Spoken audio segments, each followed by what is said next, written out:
إن الحمد لله نحمده ونستعينه ونستغفره ونعوذ به تعالى من شرور أنفسنا ومن سيئات أعمالنا. من يهده الله فلا مضل له ومن يضلل فلن تجد له وليا مرشدا.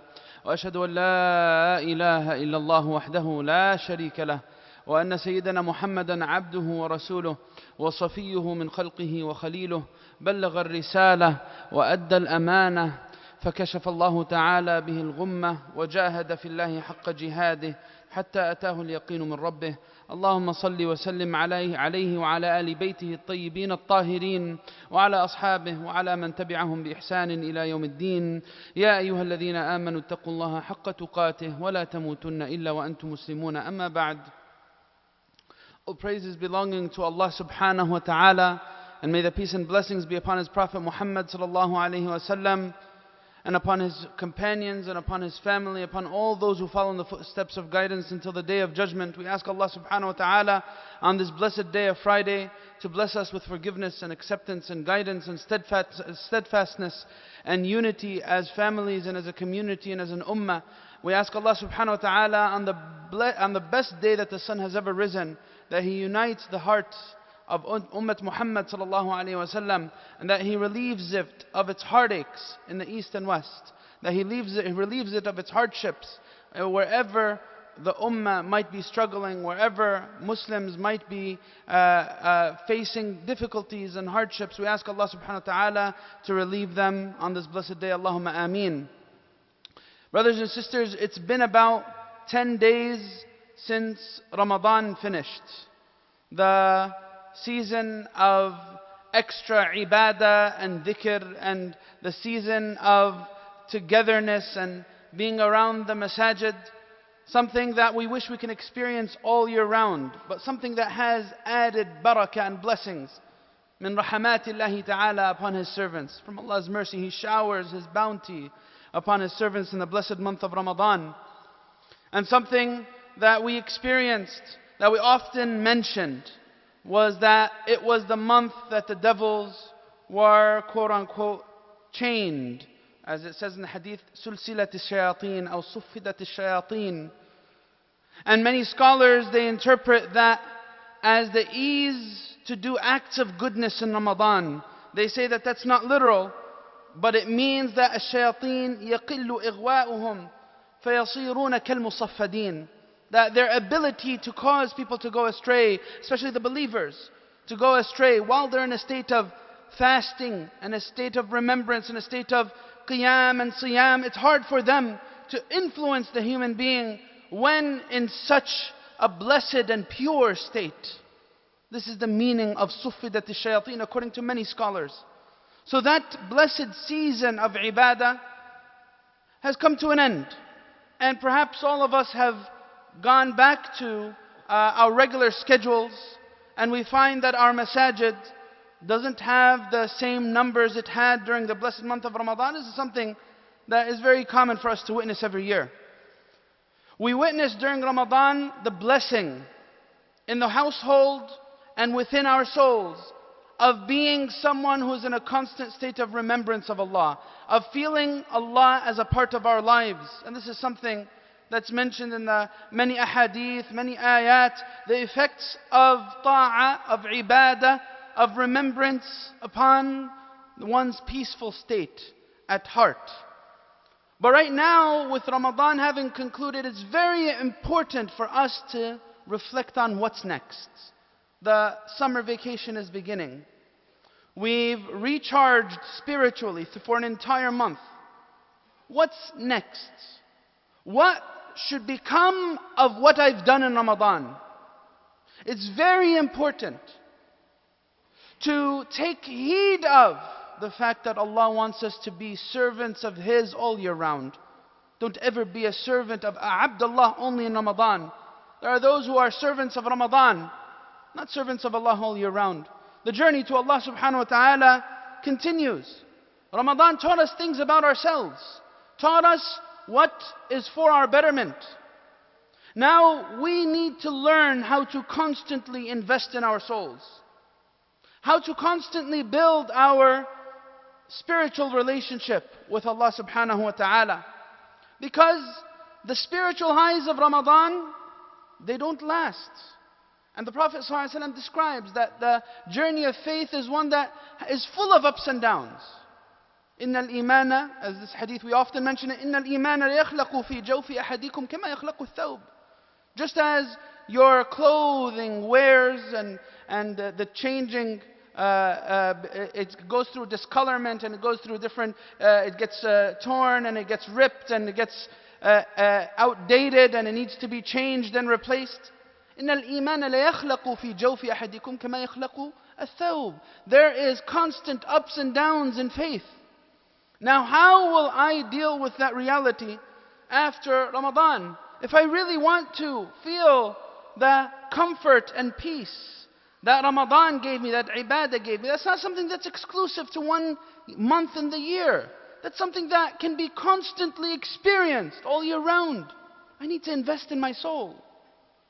What's next, brothers and sisters? Reflecting on the journey to Allah subhanahu wa ta'ala. One of the realities of this journey, just as Iman has a bunch of ups and downs, is that growth happens through constant redirection. There's always going to be need for recalibrating, rethinking our ways.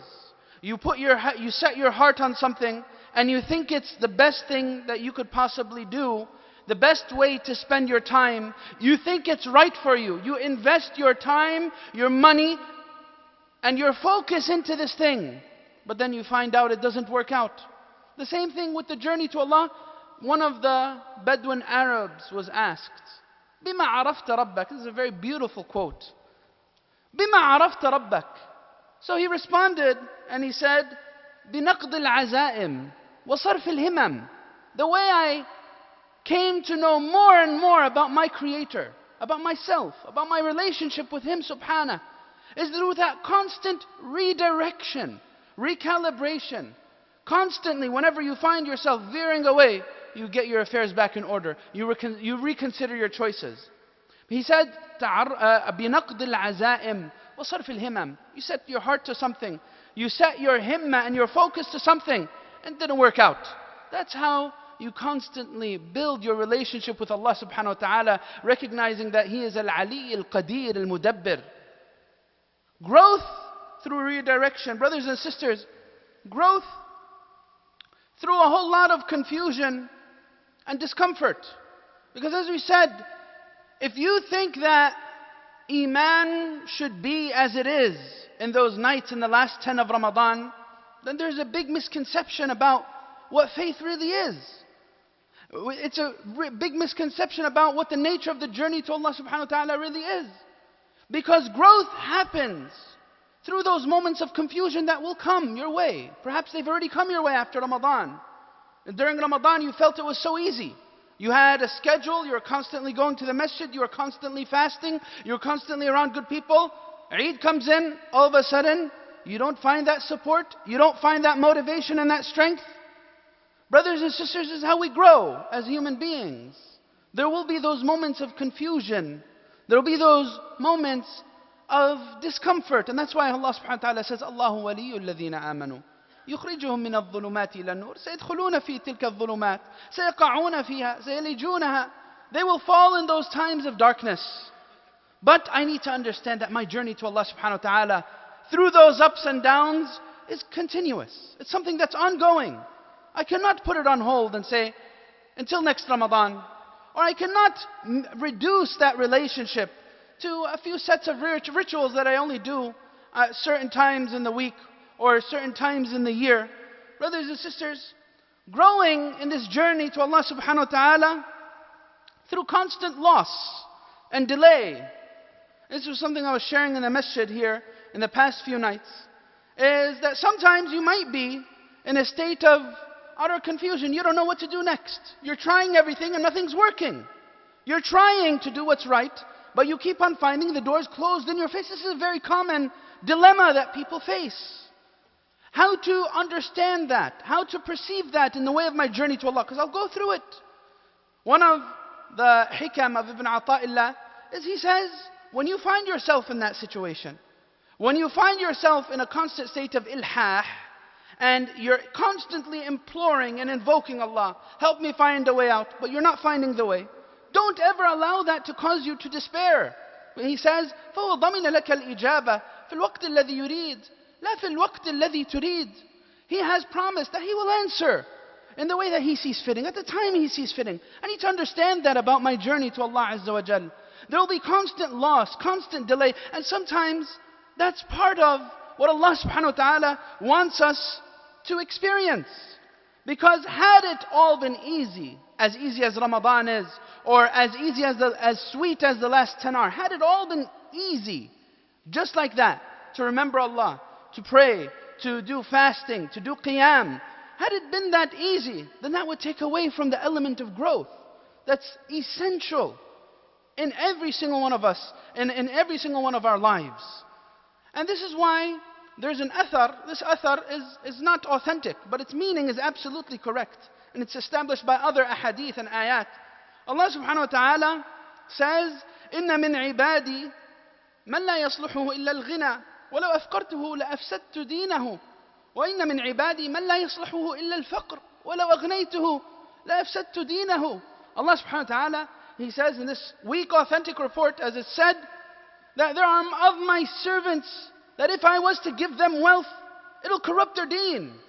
Sometimes you want something. Sometimes you think that this is in your interest. But Allah subhanahu wa ta'ala delays the response. Allah subhanahu wa ta'ala wants you to go through that loss. Sometimes that's the source of your growth and your strength. Because Allah subhanahu wa ta'ala, if He had given you what you wanted, what you had in mind, it would corrupt you. And Allah subhanahu wa ta'ala describes this reality in one of the verses of the Quran. He says, وَلَئِنْ ذَقْنَاهُ نَعْمَاءَ بَعْدَ ضَرَّاءَ مَسَّتْهُ لَيَقُولَنَّ ذَهَبَ السَّيِّئَاتُ عَنِّي إِنَّهُ لَفَرِحٌ فَخُورٌ. If you find that in your journey to Allah, now the individual, it's very easy that you might find yourself alone. You might find yourself confused. You might find yourself facing constant whispers from the shaitan. And you might feel like, well, what is this? Why is this happening? I'm doing what I can. Why isn't life becoming any easier? Well, that's not the nature of the journey. Allah subhanahu wa ta'ala, He says in this verse that had I given my servants after heartaches and hardships that have befallen them, they would say, ذَهَبَ السَّيِّئَاتُ عَنِّي. That's it, everything's gone, I'm all good. Everything's in order. I must be doing everything right. But Allah subhanahu wa ta'ala doesn't want that. And that's why He subhanahu is al-mu'ti al-mani', the giver and the withholder. And when He withholds subhanahu from His believers some of the bounties and blessings, He's actually giving them. Because He's protecting them from the evils of their souls. I need to understand this. What's next? What's after Ramadan? I need to understand about the nature of my relationship with Allah. It won't be all ups. It won't be all ease. It's not glamorous. The journey to Jannah is not glamorous. Life isn't glamorous. Growth sometimes can be very bitter. And that's why the Prophet ﷺ says, حُفَتِ الْجَنَّةُ بِالْمَكَارِهِ. It's not an easy journey. It's an arduous journey. It's a difficult journey. It requires a lot of sacrifice. You want to continue after Ramadan? This is the mindset that one needs to have. If we will live the spirit of Ramadan all year round, if we'll really continue on the journey to Allah subhanahu wa ta'ala all year round, I need to understand the dynamics of this relationship with Allah. It's one founded upon sacrifice. It's one that is riddled with loss, delay, hardship, heartache.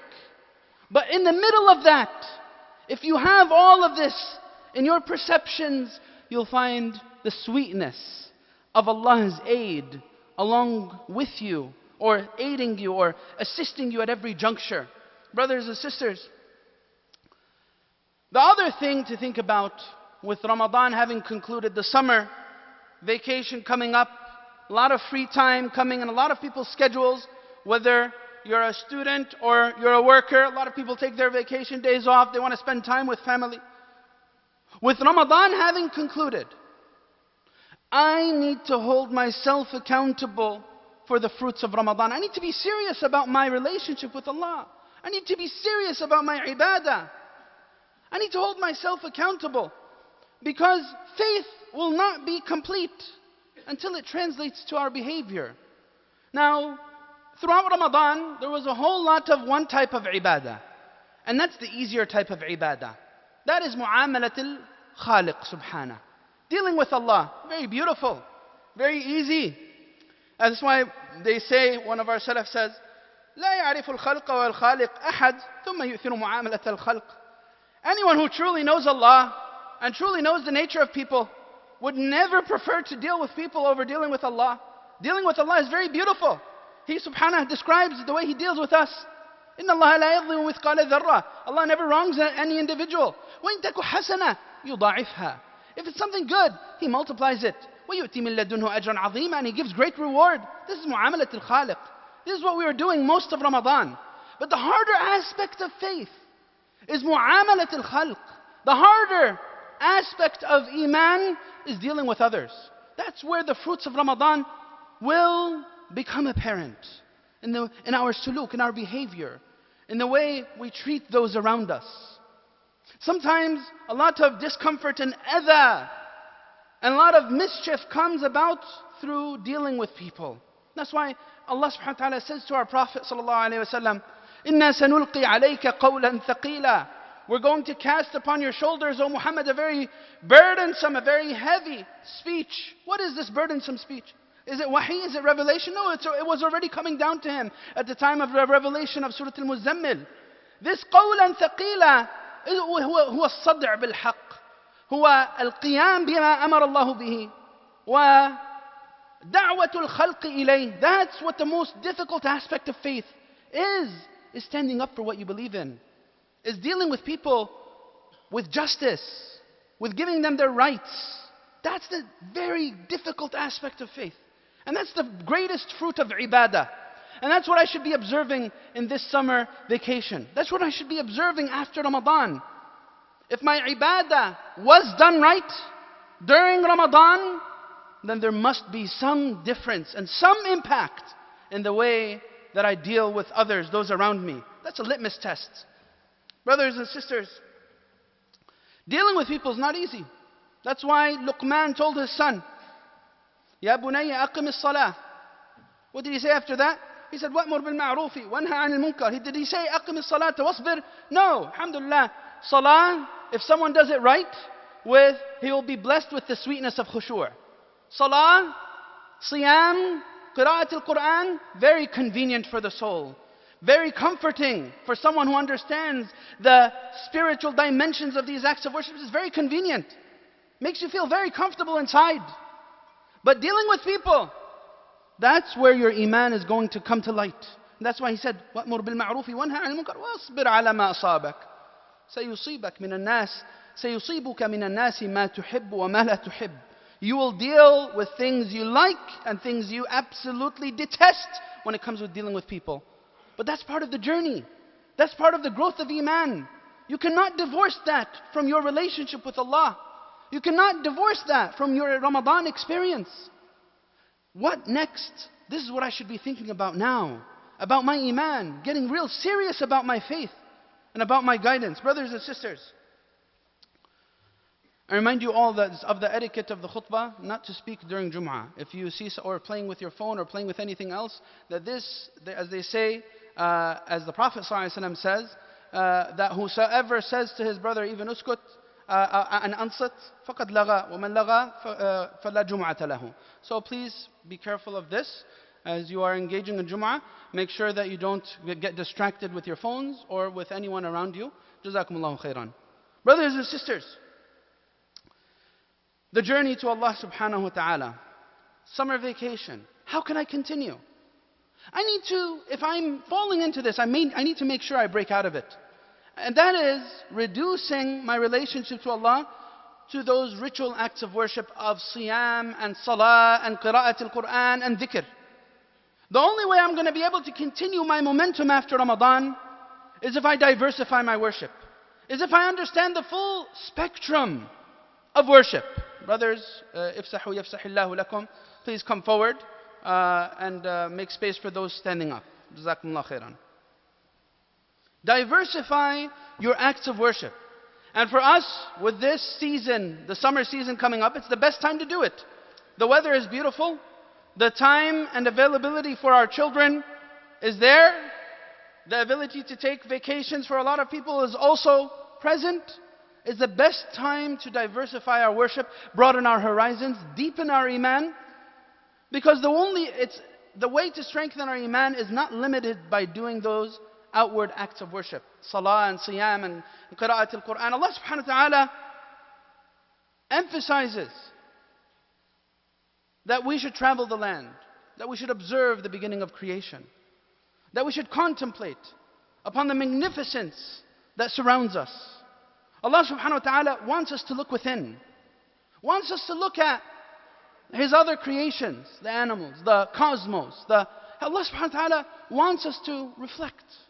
Allah subhanahu wa ta'ala wants us to experience those acts of worship. Go on road trips with your families. But don't do it just merely for fun. Do it with this in mind, that this road trip is part of that journey of Iman. This road trip is part of that journey to Allah. I want to walk away with some spiritual takeaway from this experience I'm going to have with my children this summer. I need to train them to think that way too.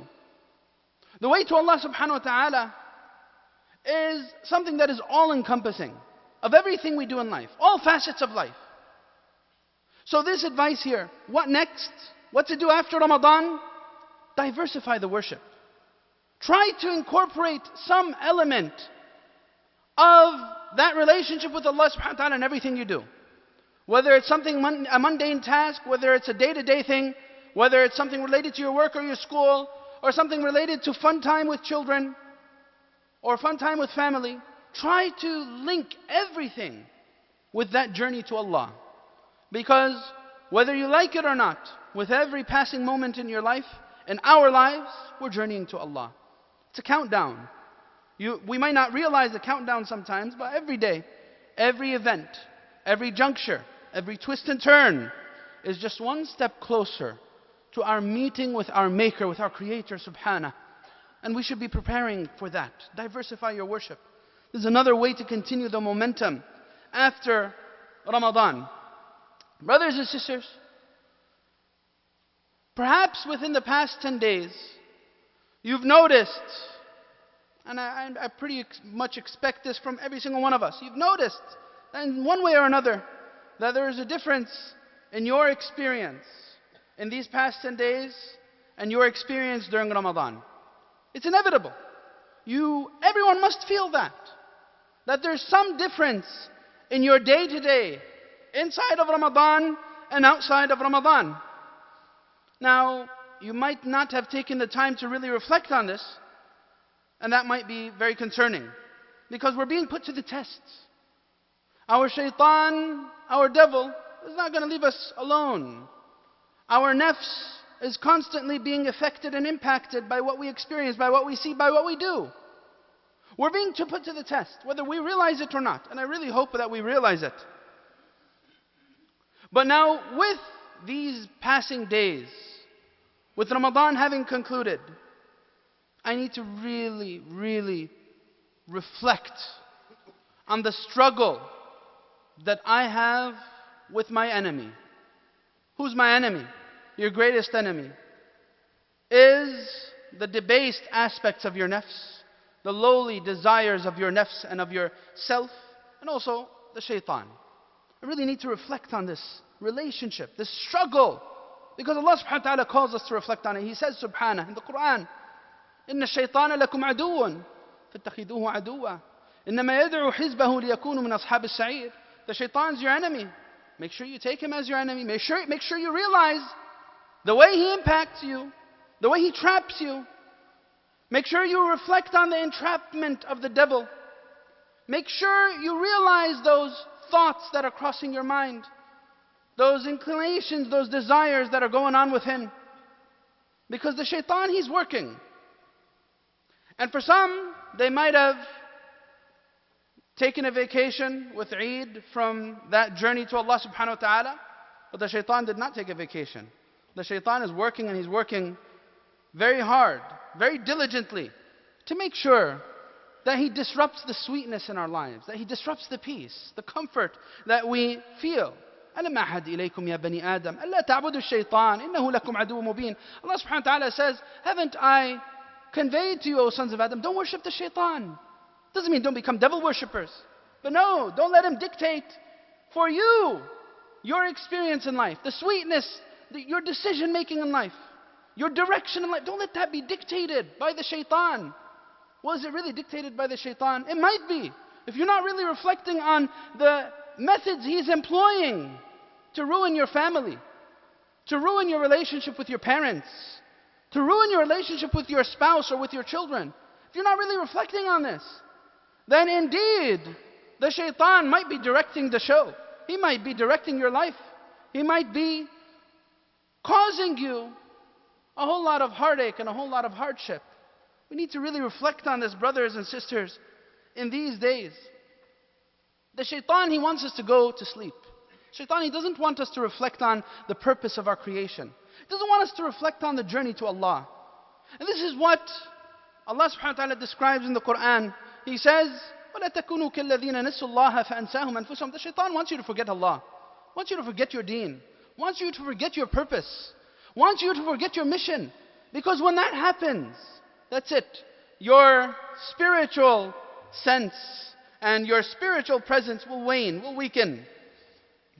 He will cut you off from your spiritual presence with your material self. There's much space, brother. Go ahead, go inside. There's space over there, inshallah. Ifsahu yafsahillahu lakum. So, brothers and sisters, something to reflect on in these days. I ask Allah subhanahu wa ta'ala to make us of those who prepare for what's next.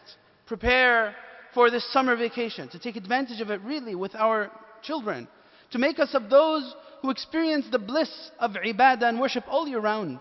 Who live the spirit of Ramadan in all that they do. ادعوا الله وأنتم موقنون بالإجابة.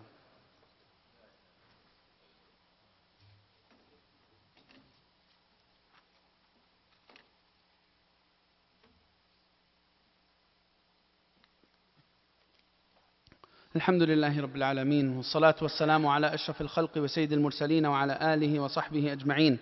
يا أيها الذين آمنوا اتقوا الله ولتنظر نفس ما قدمت لغد واتقوا الله إن الله خبير بما تعملون.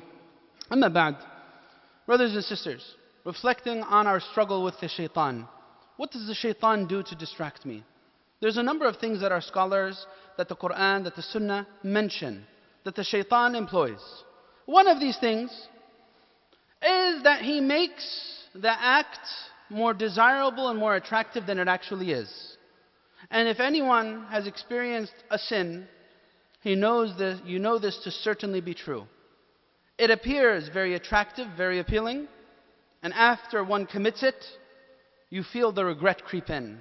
You feel the bitterness, the emptiness that is joined with what the shaitan has inspired you to fall into.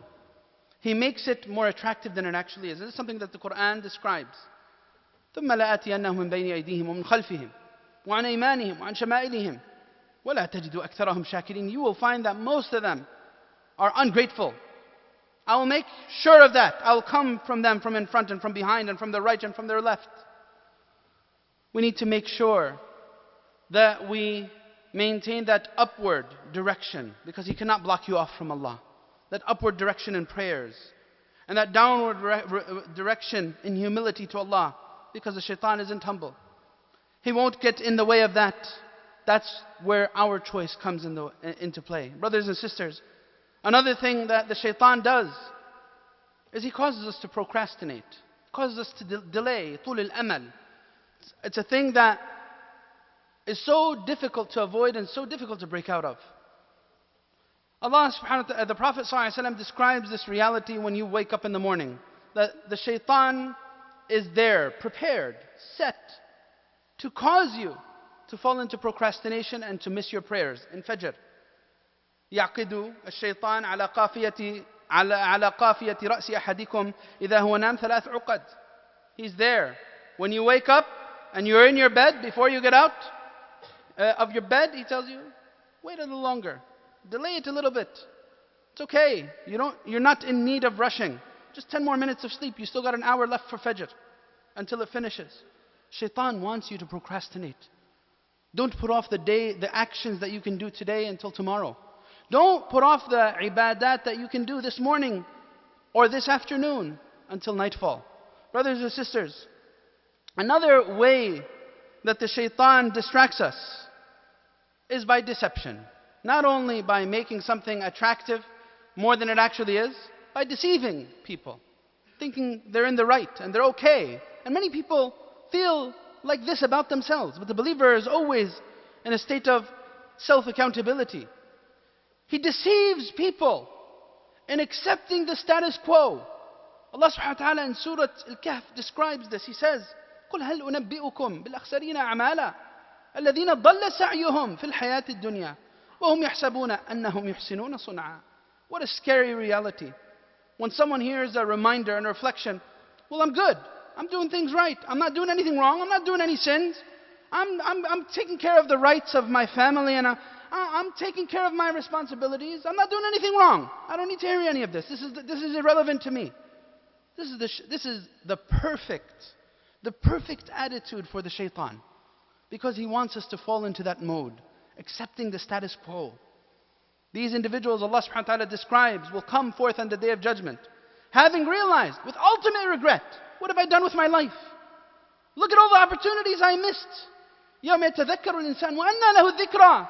This is another method he employs, deceiving us to accepting the status quo. Brothers and sisters, another thing that the shaitan does is he causes us to undermine sin. This is another method he employs. I'm not doing major sins. Who's able to completely avoid minor sins? I'm just doing a few minor sins. It's not like I'm doing shirk. I'm not worshipping other than Allah. I'm not drinking alcohol. I'm not fornicating. I'm not doing any of the big sins. I'm just doing a few small sins. What's the big deal? Everyone does it. Perfect attitude for the shaitan. But Allah, the Prophet ﷺ, he says that إِيَّاكُمْ وَمُحَقَّرَاتُ الذُّنُوبِ فَإِنَّ لَهَا مِنَ اللَّهِ طَالِبًا. These small undermined sins, they gather upon the individual. They ruin the person. Before you know it, because of all those small things that you didn't think were really significant, you find yourself a completely different person. Another thing that the shaitan does is after you start coming towards Allah, you start coming to the masjid, you start praying, you're starting to make positive change in your life. He makes life difficult upon you, or at least you perceive it as such. It becomes really difficult. And this makes you waver. This makes the individual waver. Well, after I started coming to the masjid and I started going, I'm trying to do what's right, all of a sudden everything's going wrong. I don't know what it is. This is too difficult. I can't maintain this. Another thing that the shaitan does, brothers and sisters, is he wants us to despair. After Eid, you committed some sins, you've done some wrong things, and you say, man, after a whole month of exerting myself and being around the masjid and doing what's right, I've gone back to my old ways. I can't help it. I don't know what to do. That's it. I guess Allah is not going to forgive me. I guess I'm not someone who's worthy of forgiveness. Beware of this. This is an awful tool of the shaitan, despair. إِنَّهُ لَا يَيْأَسُ مِنْ رُوحِ اللَّهِ إِلَّا الْقَوْمُ الْكَافِرُونَ. This is something that is bigger than the sin, any sin you could have committed. Because that sin that you committed is still, you can still attain Allah's forgiveness. But when you despair from Allah's mercy, you're accusing Allah. When you commit a sin, it shows your deficiency and your negligence. But when you're saying Allah can't forgive, you're saying Allah is limited. Another thing that the shaitan does, and there's many things that the shaitan does to distract us, is that he drives people to extremes. It's okay, be around the masjid. You are going to the masjid every single night during Ramadan. You were doing qiyam. You did not only one khitmah, you read the Quran not only once, you read it twice, 3 times. You were not only there for Fajr a few days a week, you were there every single morning. You did not only stay for Fajr, you stayed until sunrise. You are pushing yourself to the utmost. And the shaitan sometimes, it's okay for him, for you to push yourself to the utmost in ibadah. Because what he's looking for is what will happen after that. He knows you'll give up. You won't be able to maintain it. And this is something we really need to think about. Because as we said, we don't want to be ibadallah fi Ramadan. We want to be ibadallah all year round. I want to be a servant of Allah all year round. I need to have lived spirituality day in and day out. Slowly, but surely, I need to continue to grow in this relationship. I cannot have it an extreme up and down relationship. I either am praying qiyam or I'm not praying my fara'id at all. Some people have this relationship with Allah, and this is very dangerous to have this attitude. And this, for a few months, the person is around the masjid, grows out his beard, is doing nawafil and is reading a whole lot and doing a whole lot of ibadah, and then next thing you know it, he goes to the opposite extreme and abandons salah and goes to the kaba'ir. This is a very scary attitude to have towards spirituality. No, I need lived spirituality. I need to grow in my iman every single day. Slowly but surely. This is another attitude to have after Ramadan. What's next, brothers and sisters, after Ramadan? A whole lot of work. And a whole lot of struggles. But if you're able to overcome those struggles, a whole lot of sweetness awaits the one who continuously has Allah subhanahu wa ta'ala at his side, who continuously is journeying to Allah subhanahu wa ta'ala in ease and in hardship. I ask Allah subhanahu wa ta'ala to bless us with that understanding, and to bless us with that relationship with Him, and to bless us with the ladha and the sweetness of His ma'iyyah, of His aid in everything that we do. أسأل الله تعالى أن يجعل لنا من كل ضيق مخرجا ومن كل هم فرجا وأن يجعل لنا من بعد العسر يسرا. أسأل الله تعالى أن يكرمنا بمعرفته. أسأل الله تعالى أن يحبب إلينا الإيمان وأن يزينه في قلوبنا وأن يكره إلينا الكفر والفسوق والعصيان وأن يجعلنا من عباده الراشدين. اللهم اغفر لصغيرنا وكبيرنا وحينا وميتنا وذكرنا وأنثانا وشاهدنا وغائبنا. اللهم من حيته منا فأحيه على الإيمان ومن أمته منا فأمته على الإسلام. اللهم اجعل خير عمرنا آخرة واجعل خير عملنا خواتمة واجعل خير أيامنا يوم أن نلقاك فيه وأنت راض عنا. آمين آمين. وآخر دعوانا الحمد لله رب العالمين وأقم الصلاة.